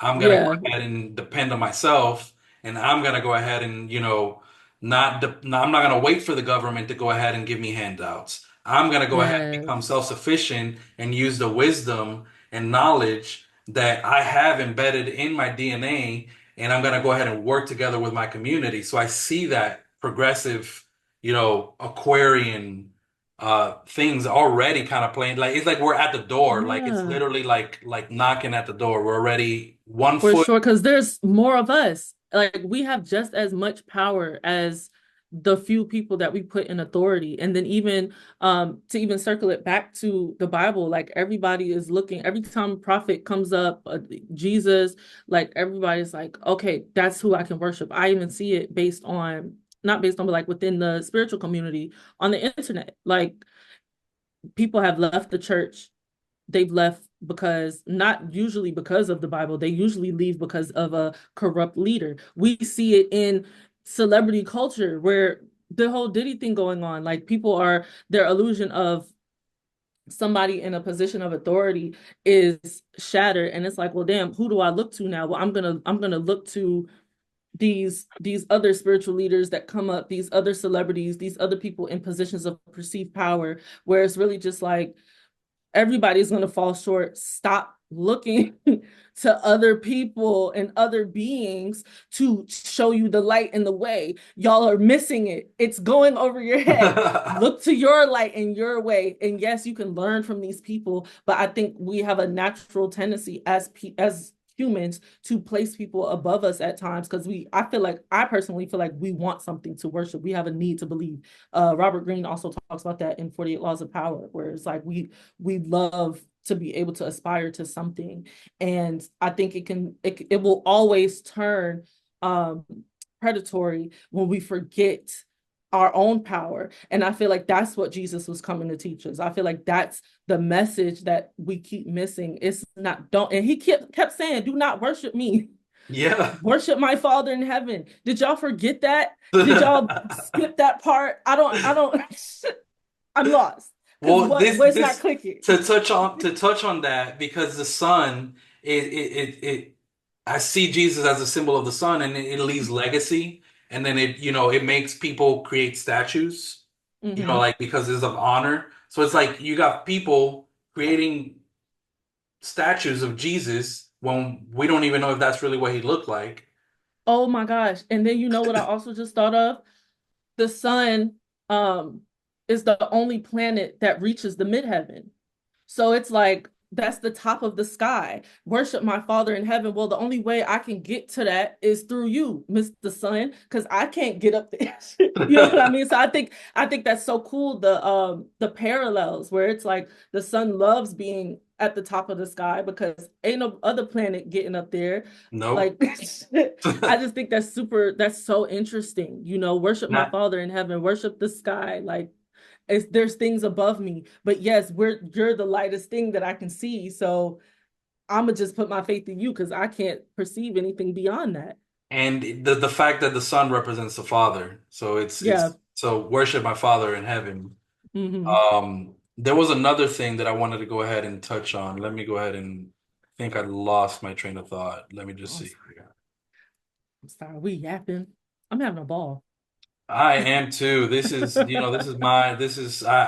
you can't talk to a lot of people about this stuff without them getting into an argument because Right. that's um the fact that Jesus, when he, we forget our true essence and that we are, kings and queens. We forget that.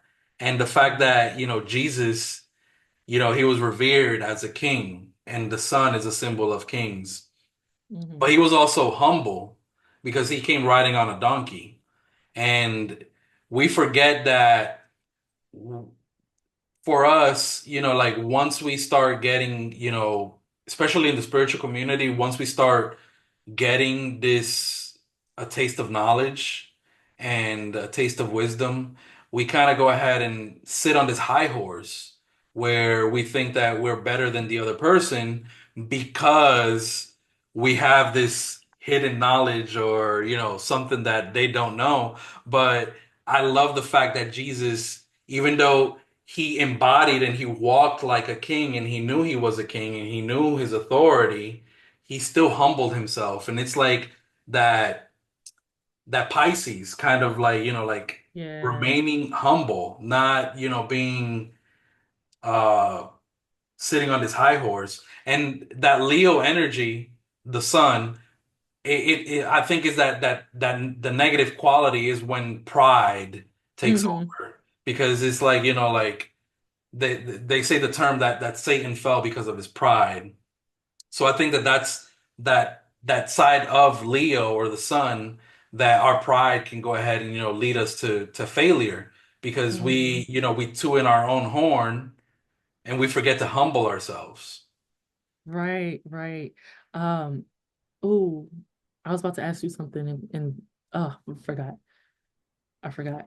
Um, okay, so my next question for you, right, Okay. is it might come back, it might not. But so this concept of false teachers, what if we have our own guiding light and truth?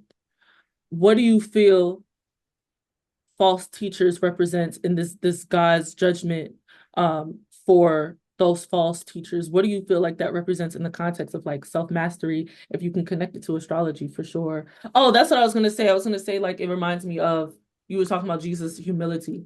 It reminds me of like the detriment of the sun in Libra, where it's like I'm going to be able to sit back and let you other people have the time to shine. I'm able to dim my own light for justice, for peace, because I'm not the only person out here that has this ability to fully. Is it detriment or fall? I think it's fall. My It's bad. just fall, yeah. Uh, my bad. It's a No, fall. you're good. You're good. Where it's like I can sit back and I can allow the people to shine, because yes, I do know that I have this divine truth and this divine power, but so do you. So I'm not above anybody, because I can learn from anyone. I can learn from experience. I can learn from whatever situation I'm in. So I am able to be able to like be in the back burner a little bit and allow my light to not dim in that context, but it's like you also have something valuable for me. That's a very good observation, especially because it just shows how the sun, it goes through its cycle, and it knows that it's gonna go through that period of death. What we, deem as Mhm. death is like it has to go through that gate of harmony, where everything has to be in balance. You cannot Mhm. stay high shining in the sky all the time. Is everything that goes up must come down. So it's like the sun realizes that, you know, us realizing that here, this vessel that is, covering our spirit is temporary. So we have to kind Right. of embody that, that knowledge that we're not going to go ahead and, be in this body, in this shape, in this form forever. So I think that as the sun goes through Libra in its fall, it's like a moment of like you said, let the other shine. And it's like, Mhm. but it's to create that balance and that harmony, because it can, if not, then everything is just out of balance and out of whack. Um, Right.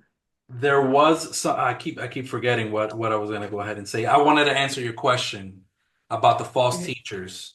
Yeah, so just to connect the two, right? Because that's my train of thought. I connected the two because I was just like, okay, in Libra, we have it's mutually beneficial contracts. And so do you feel like the false teachers are contracts that are not mutually beneficial, in the sense of I understand what God has told me. And so what if God told you something different, even if God did tell you that, if God told you something different, or you interpreted it another way, or you perceived it another way, whatever, if that is not in alignment with my understanding of God, of God's word, of what God put on my heart, would that qualify the false teacher? Does that make you get where I'm going with it? So Where it's basically, like like there's a when something doesn't resonate with what right, know, where it's like an because unalignment. Because when I see Libra as like, yes, it's relationships, but it's like it's a relationship because we're stronger together. You have something that I lack, and I have something that you lack. And it's not that we're both um diminishing our worth and coming into this one thing. It's that we're both unified, not dissolving into each other. We're both unified. That's kind of how I see Libra and the sun's fall. Excuse Almost me, the sun's as if fall in Libra.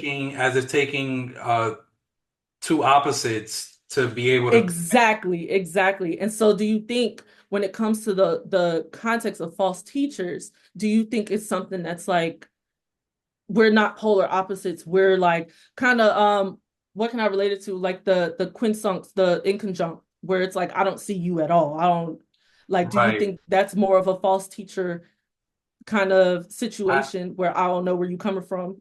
I think the false teacher, it can fall under, like how you're saying with Libra.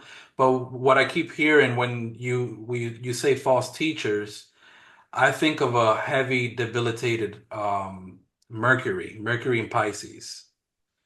Because Pisces, I feel attacked.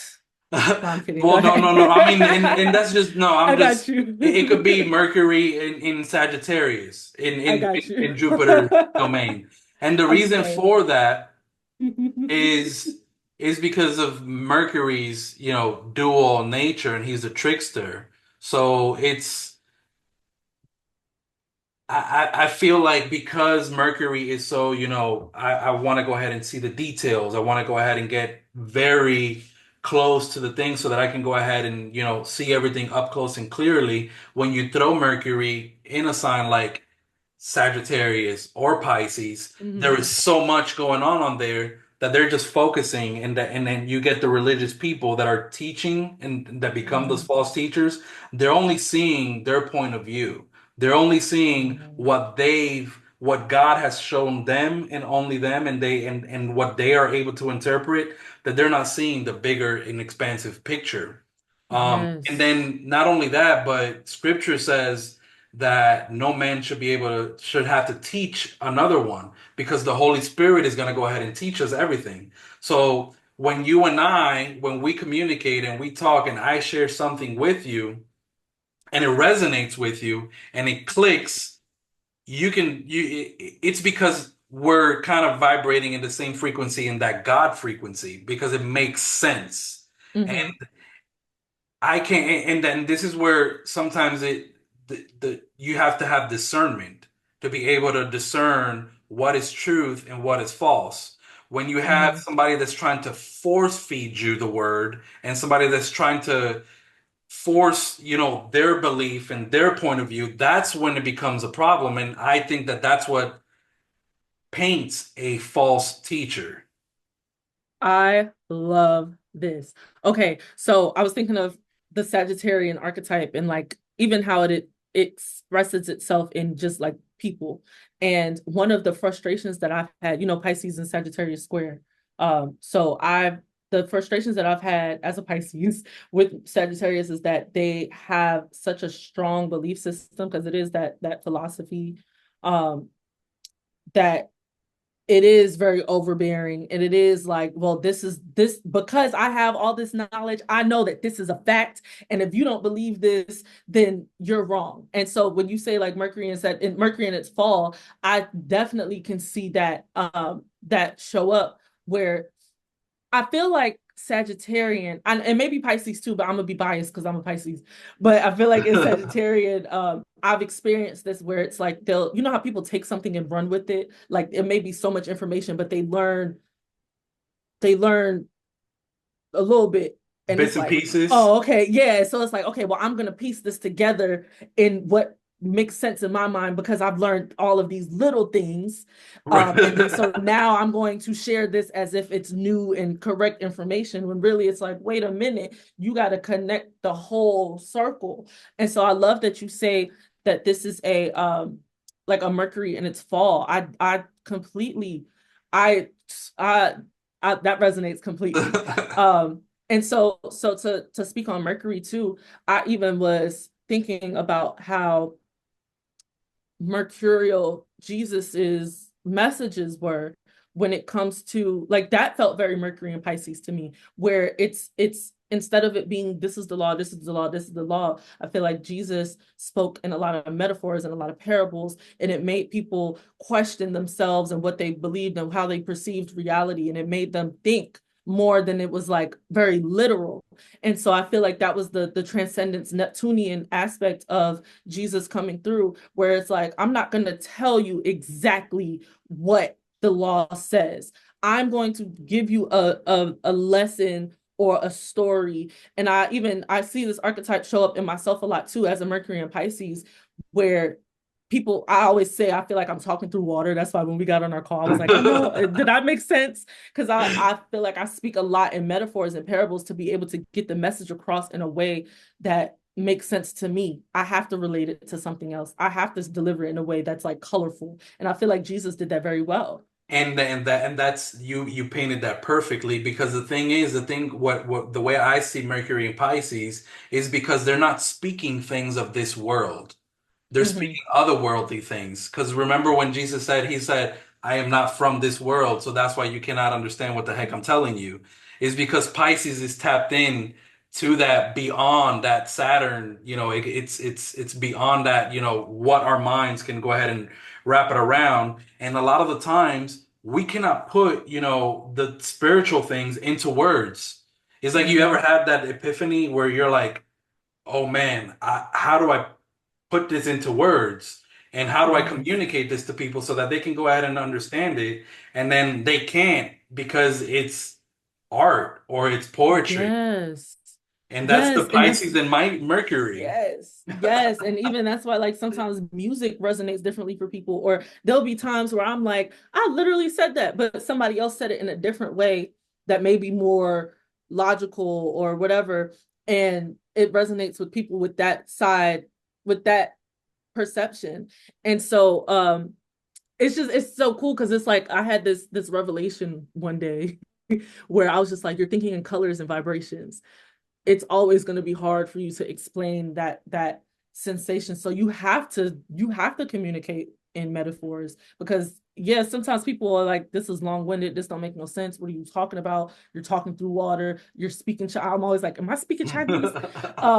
And I feel like that could be also why, like, some people were like, Jesus ain't no Messiah, that's why he got crucified, like that may be why he got crucified, he's going around saying these things, and this doesn't resonate, this doesn't make sense to me, because he's translating spiritual concepts into a language that may not have the words to represent the concepts that he's trying to get across.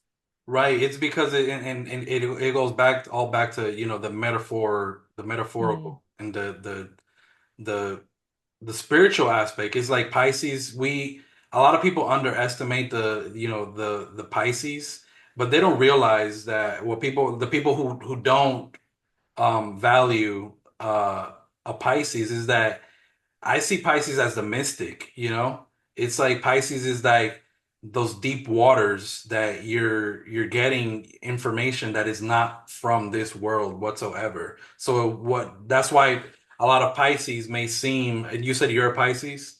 Pisces, Oh, Sun, Mercury, Venus, South Node. oh, exalted Venus. Look at that. Yeah. A lot of Pisces people are misunderstood. Hmm. They're not, you can't understand them. They're in their bubbly, they present themselves in a colorful, poetic way. Is that it's the way that they try to go ahead and express themselves.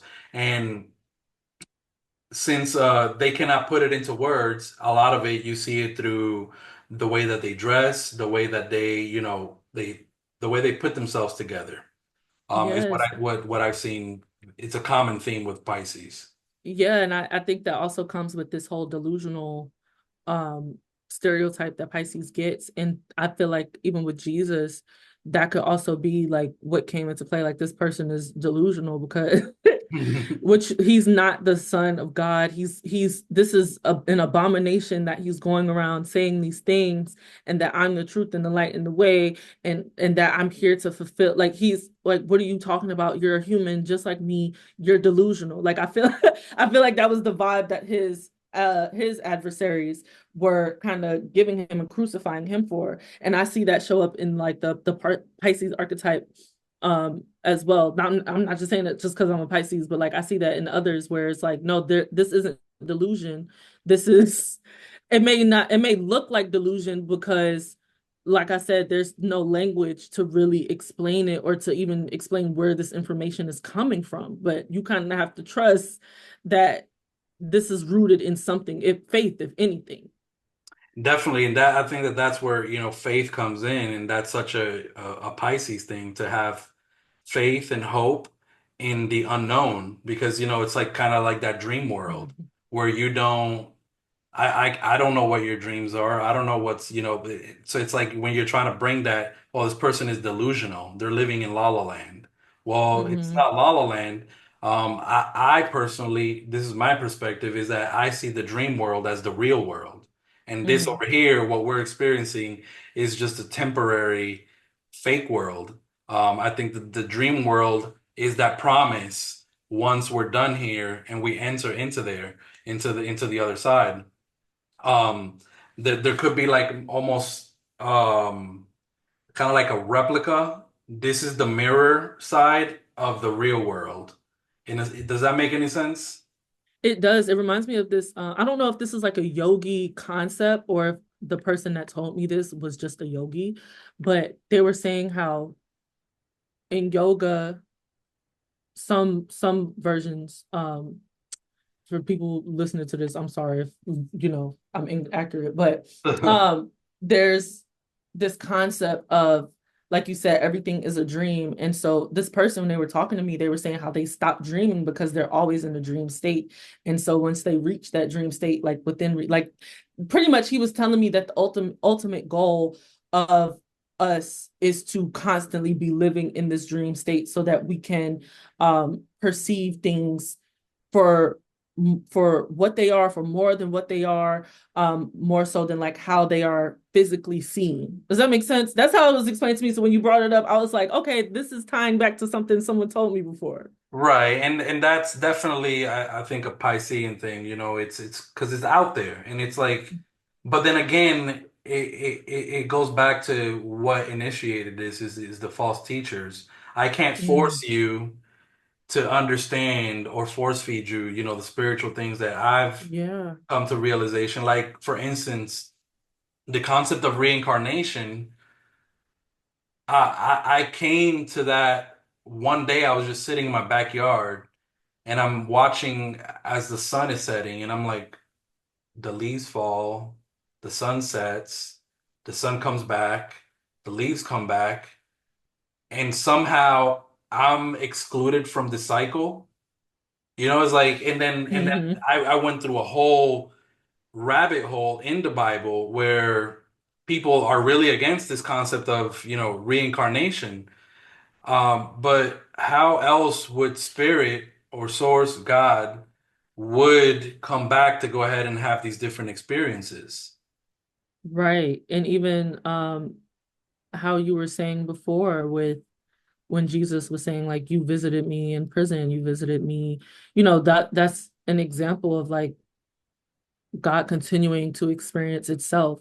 And in the beginning, it was literally like God incarnated as humans. God took his essence and divided it into the two original humans. And then those people continue to procreate. So they have a little bit of God within them and it just continues. And so I feel like with that concept, absolutely, how can you think you're excluded from reincarnation when your spirit goes all the way back to source?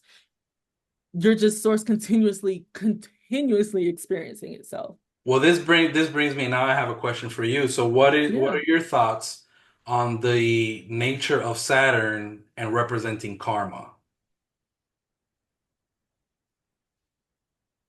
I like in a past life kind of sense, or just Like in like a in this past life lifetime. kind of sense, because like let's say I have Saturn in the fourth house in Capricorn. Mm-hmm.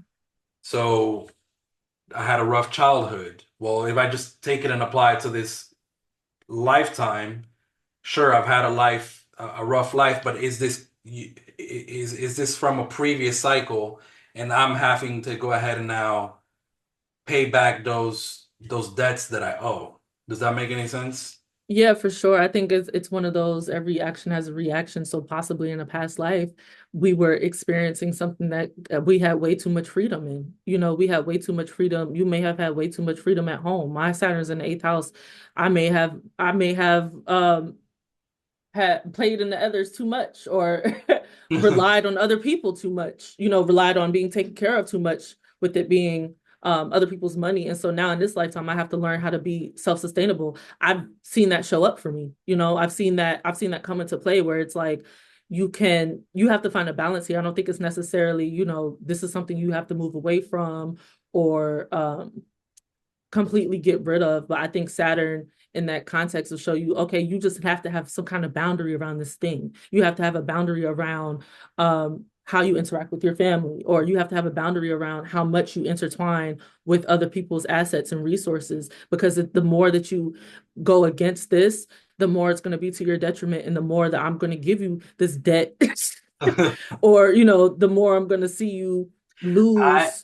Go You ahead. said you had Saturn in the eighth. Mm-hmm. I think the way I've seen it, and maybe you can confirm this, is kind of having to be responsible for other people's stuff. Like, let's say if you're with a partner who's not responsible with money, you kind of have to step in and be the responsible one. Like, okay, we cannot go ahead and just go crazy spending money, or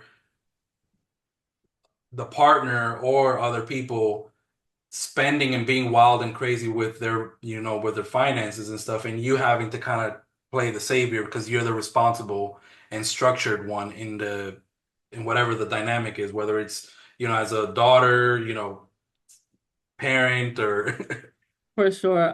I definitely have seen that play out in my relationships, not necessarily this one, because I've learned and taken heed to Saturn.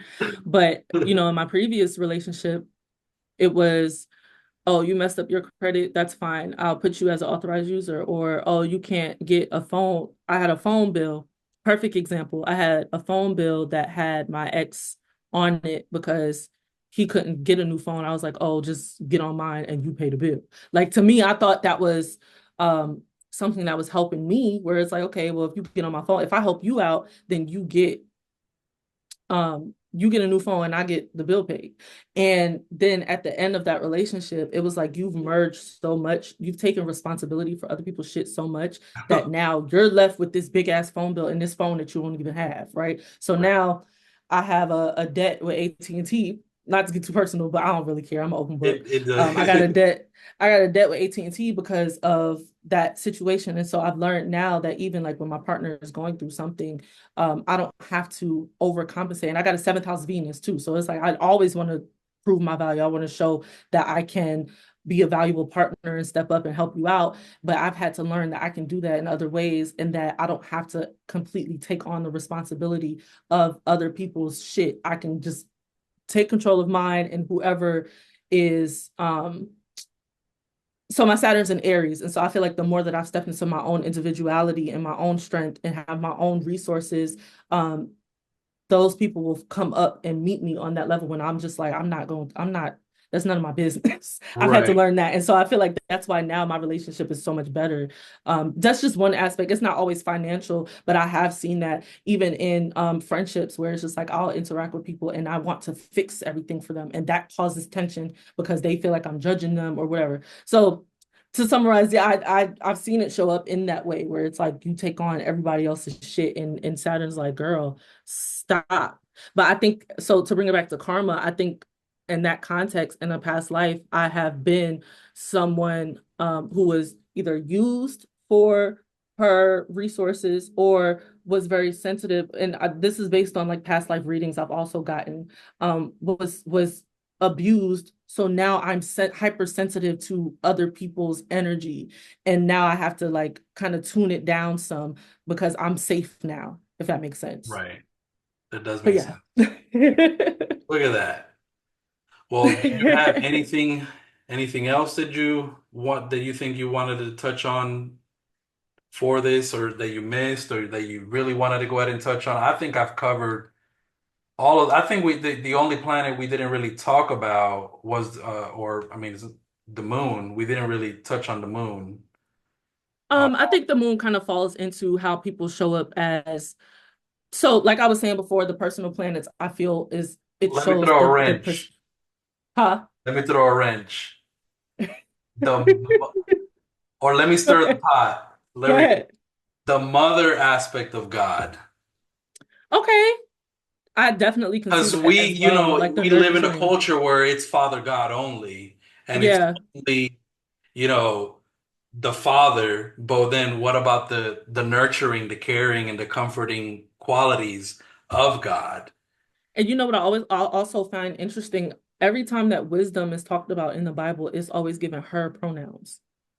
And so I was just like, okay, this is something that I never connected the dots or thought about it too much, but I was just like, okay, so women are or the feminine is valued in this book more than people give it credit for. But I even was thinking of just like the change in how we interact with people and what makes us feel safe, like as Jesus comes in and teaches us new ways to interact.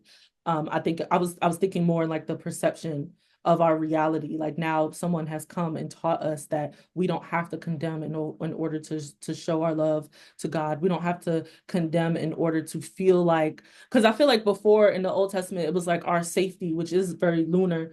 Our safety is rooted in the fact that we're following these laws. Where when Jesus came in, it was like, no, we can be compassionate and still be holy. We can follow these laws, but still show compassion to our neighbor and nurture and have empathy in different kinds of ways now. So I feel like that's also a way the moon shows up and just changing how people interacted with their environment.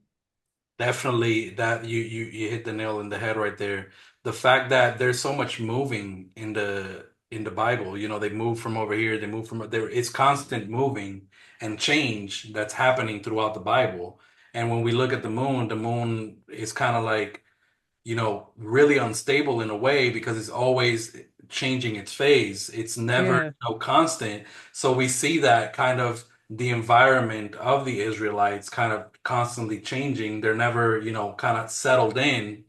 And eventually when they do get settled in, it's like I got to move again, or we have to go to war, and we're having, we're being our camp is being burnt down.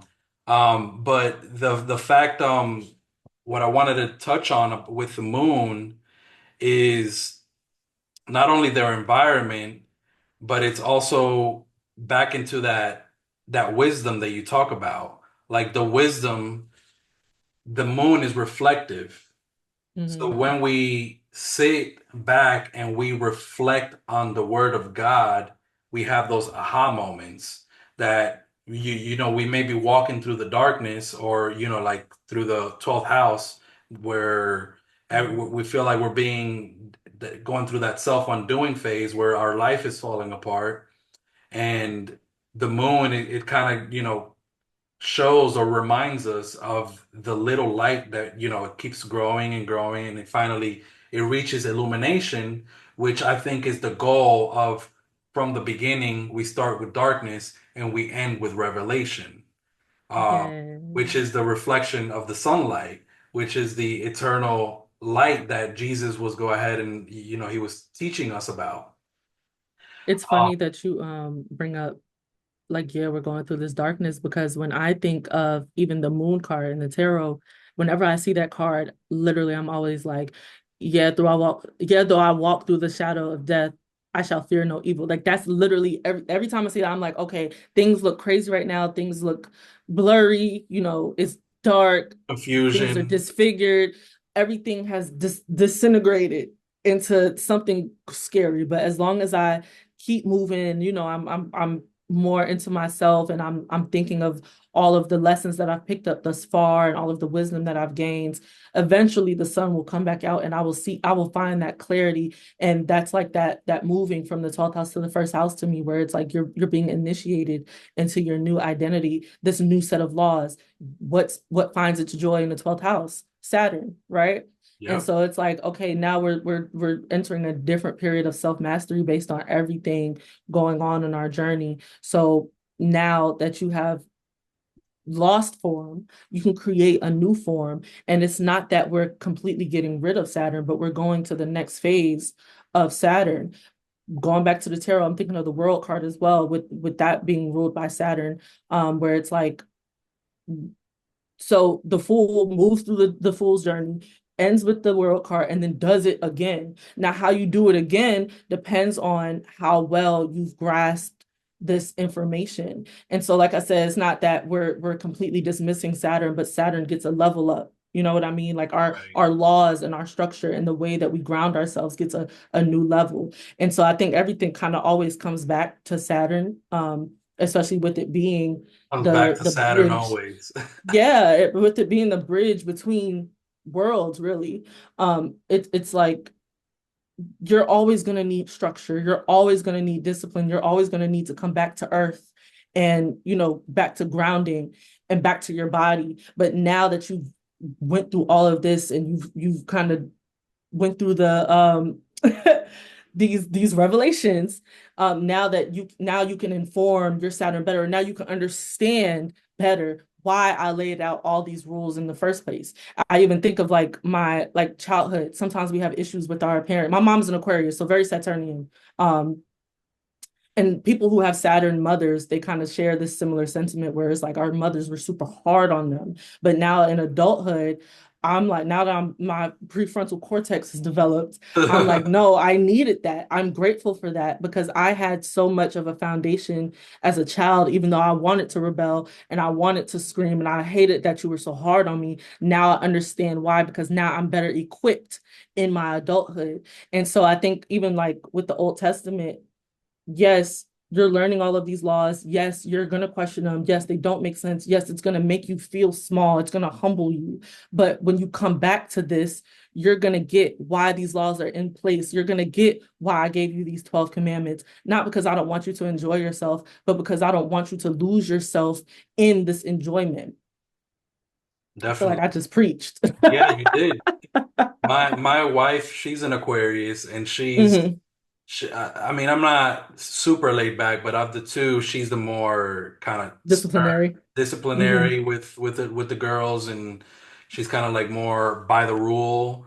And even when it comes to um the Bible, she takes the Torah very, very serious. Hmm. Takes it as like we still have to be doing Sukkot, we still have to be celebrating the Passover, and it's like that righteousness of Saturn because we Hmm. have to do everything the right way. So when you said that, it just lit up a light bulb because I do see that. Um, and it's a fixed sign. Like Hmm. like a fixed sign, I see it as the equivalent of, putting a car in park.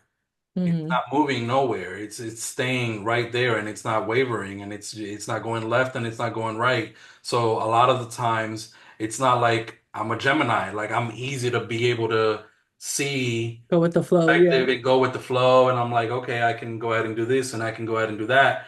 I'm not, and it kind of irritates people because it makes us makes people feel like we're not reliable.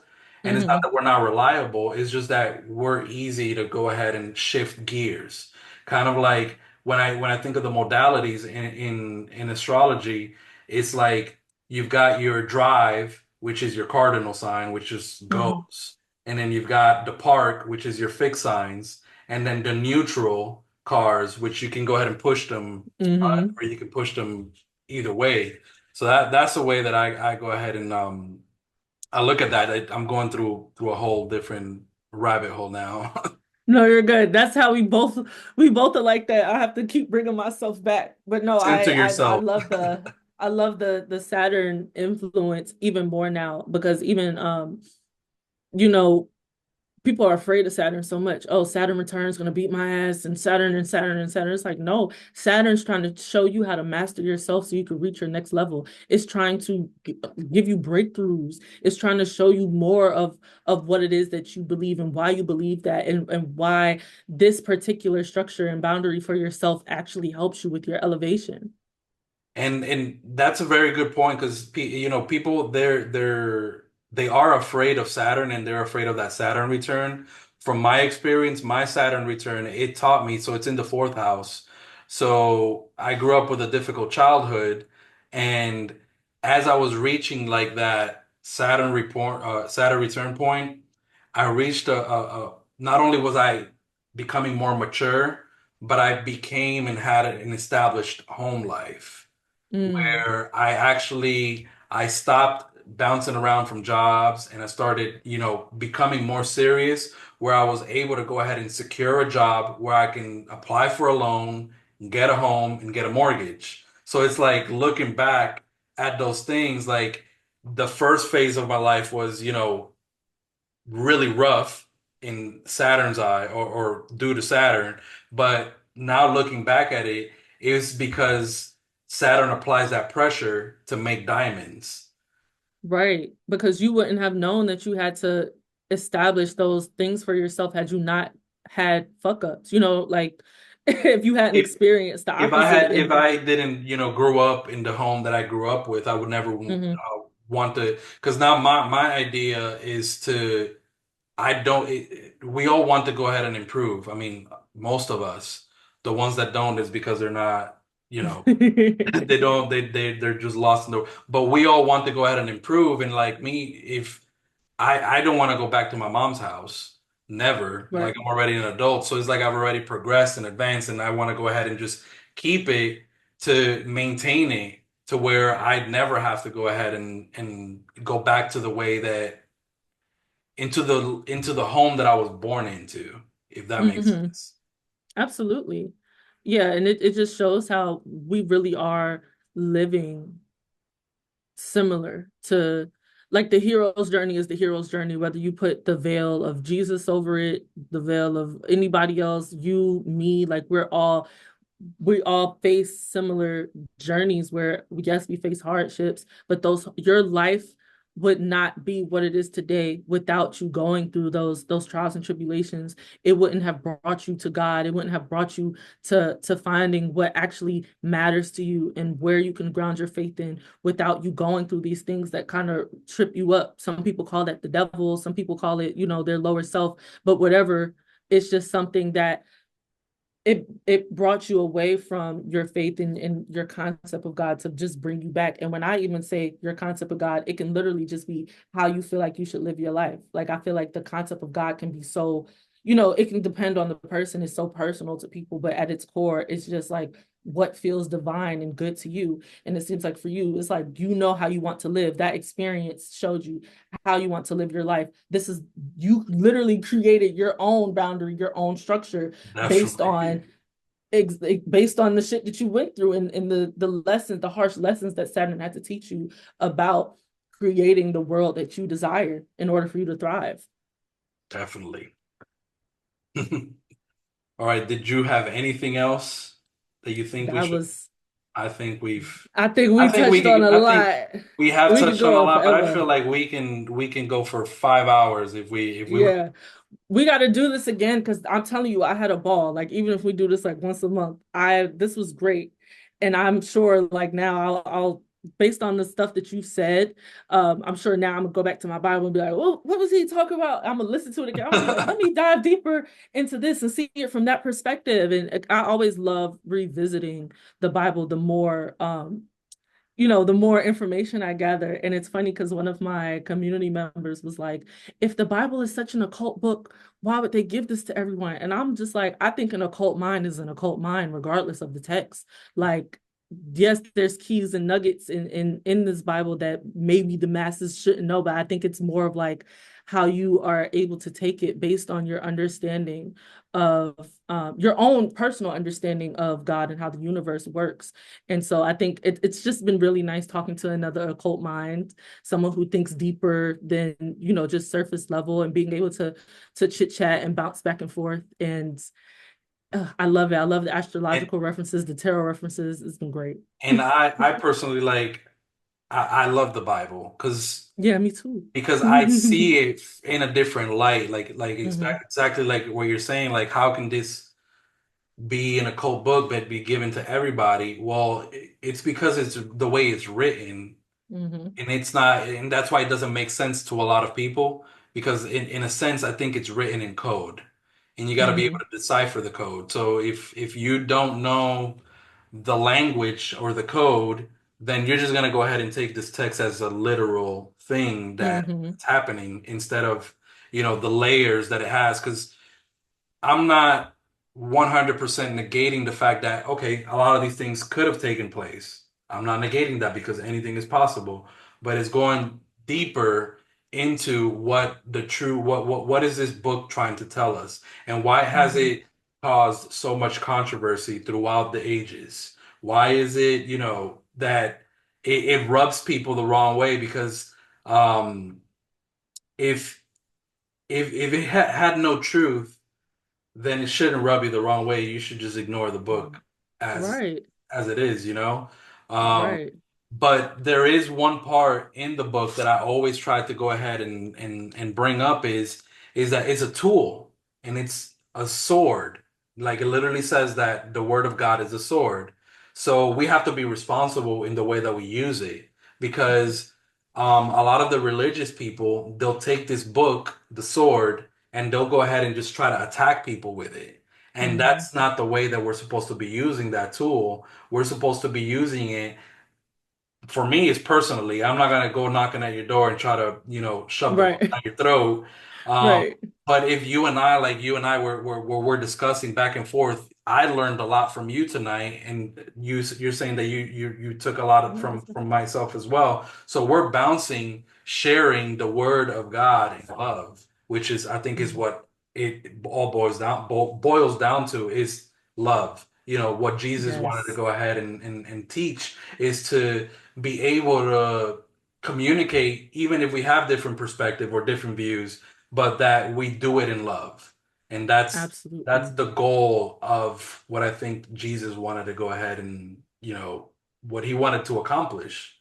Yes, and that's very Neptunian too, with that boundless love. That's always how I see, life in general, this concept of God, this concept of spirit universe. Like it's just all it all comes back to universal love. That is the way.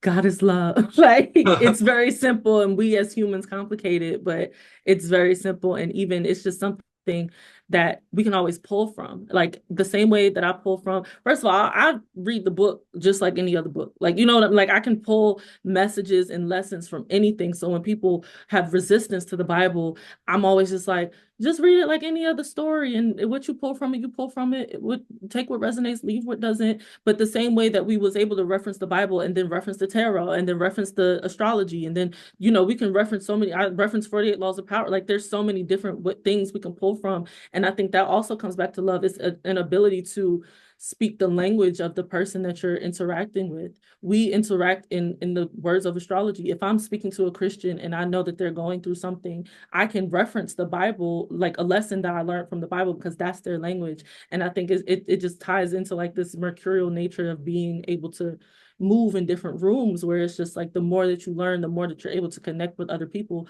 the more that you're able to express love, the more that you're able to express God, because God is love. Definitely. That is beautiful.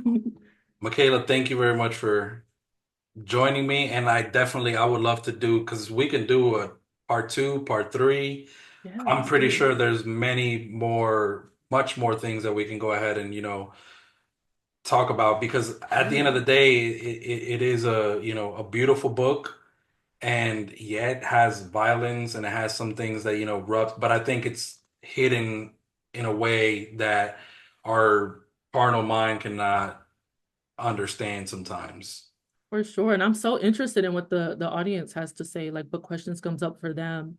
And the Definitely. things that we can bounce off with them. So I think it'll be cool to even just get the ball rolling, and the more that we learn and experience, the more questions we'll have, the more perspective we'll be able to read the Bible from. So I think it'll be Definitely. great. So I'm so down. comments and if people sharing their perspective, what they thought, things that that maybe from our conversation, things that came up in people's minds that we're not aware of. I would love to hear way more what people have to go ahead and say based on our conversation if they have some more meat and potatoes that we didn't touch on. So, Absolutely.